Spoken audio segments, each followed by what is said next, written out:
And so we're really missing, which doesn't allow us to see how this regime has literally used the playbook of uh, authoritarians like Orban in Hungary, or Putin in Russia, or Bukele in El Salvador, or Modi in India, typically sort of framing Muslims or Black people or indigenous people, or feminists or queer people, or ethnic minorities as these replacers. So therefore, they need to do away with civil liberties and rights in order to protect the quote privileged or majority groups. So that's what the book sort of chronicles.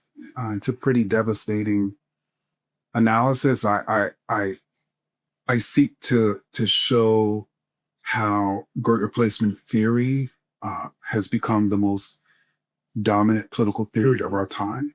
When we look at the power, frankly, of these heads of states and these major opposition leaders who are deploying this theory to build or maintain their racist dictatorships, whether conventional or electoral,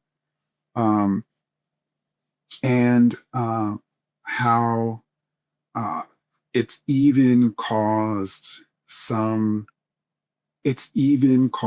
Black people to believe it. You have African Americans who believe that Black immigrants are coming to take their jobs, and that's how insidious ultimately this theory is. So how do you see? And then I want to pivot after I ask this question too, because I want to get at something else. How do you see this particular work working? What do you think? I mean, so, we, like I said, our pens have to do some work in this moment, right? What do you see? What do you take telling this story in this moment to be doing? What do you hope to achieve? Is it just simply, this is connecting dots, getting people, what do you hope the book, what kind of work do you think the book will do? Or you hope the book to do? Knowing that folks going to taste different, they got different palates, like we talked about. Yeah. Well, what I hope, and again, we can hope a lot of things for our children, right? But right. Doesn't mean it's gonna happen. Right. But what I hope is, first and foremost, that Black Americans reading this book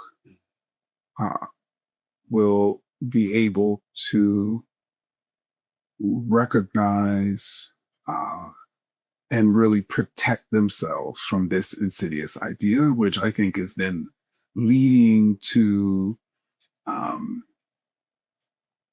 diaspora wars that are ultimately undermining, I think, Black liberation in the United States and worldwide. I hope that particularly Black people, Latinos, Muslims, and indigenous peoples around the world see how this theory is positioning them all as replacers, and can develop new forms of solidarity for their sort of collective liberation. I hope that the chain of ideas, I did not,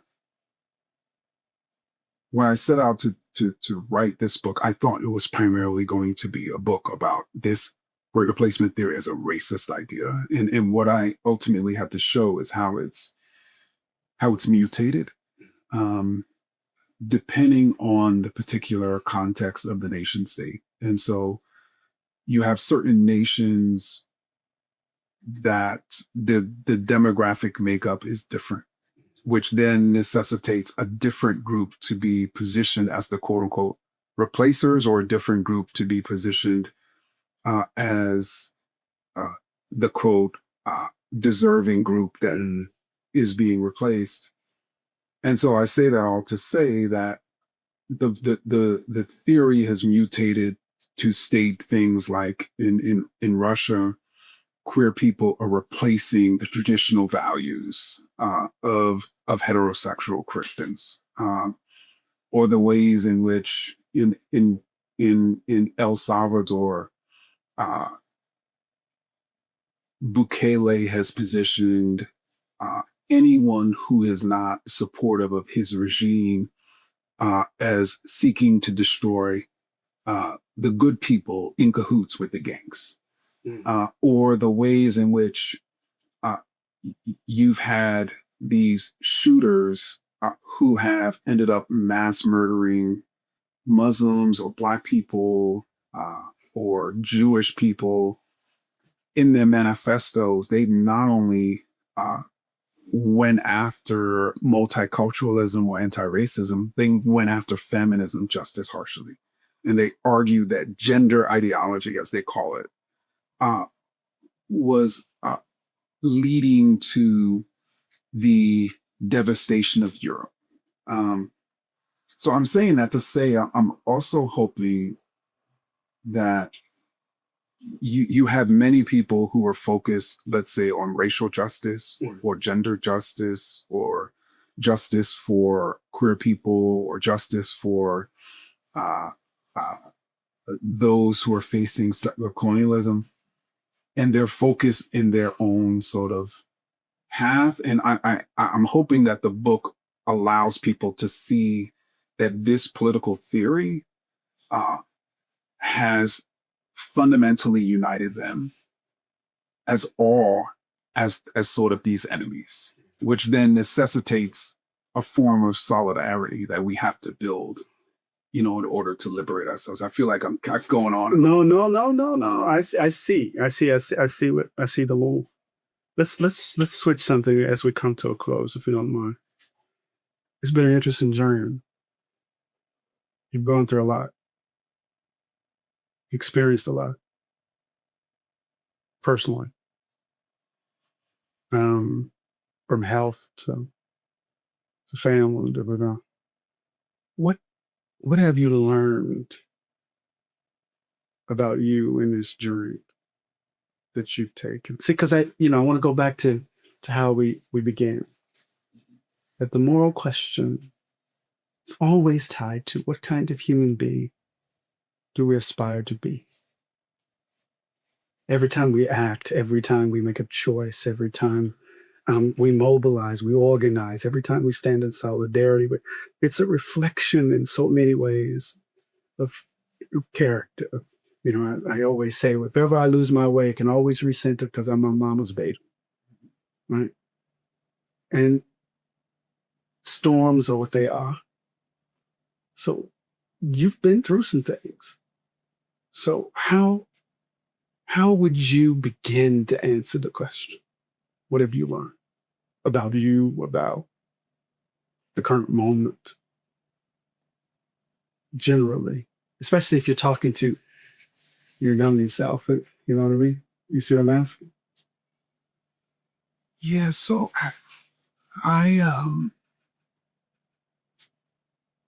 learned so much, and I'm just trying to figure out maybe one thing to focus on since we don't have time. But I think the one thing that I've learned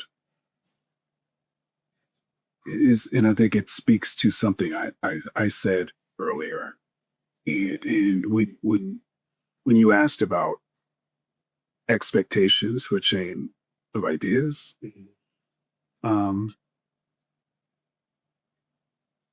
I think with previous books, most of the books that I've published, I had a very clear desire for what I wanted to happen as a result of that book project. And if that ambition didn't happen, it would be really difficult. And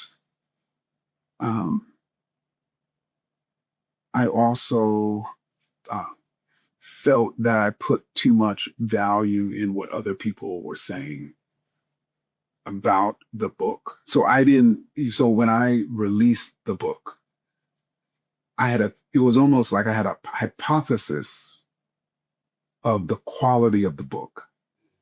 And that hypothesis was going to either be confirmed or not, by people. And so what I've learned in that sense is that, like, I have to first be completely comfortable with the book.